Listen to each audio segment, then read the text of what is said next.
Shruti Chari. Chari means to move or to follow. Those who follow the Shrutis, the Shrutidaras, these great, most exalted saints and sages and rishis, they became gopis in Vrindavan.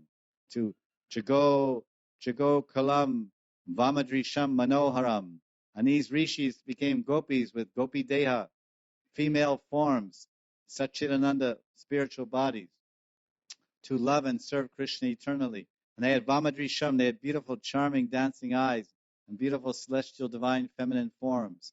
And when they heard Krishna's flute, their mind was manoharam, stolen, and they ran to the rasa dance. This is being described here also. Jago kalam vamadrisham manoharam. Not only that, but someone else became attracted. The mother of the Vedas. I described the knower of the Vedas, the Shrutidara rishis. They became attracted to Krishna's flute. So we're describing the power of Krishna's flute, the attractive sankarshan of Krishna's flute.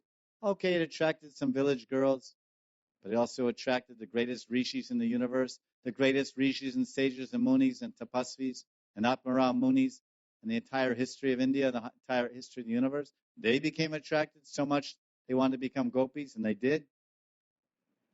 So they are the knower of the Vedas. They realize, the Shrutidaras,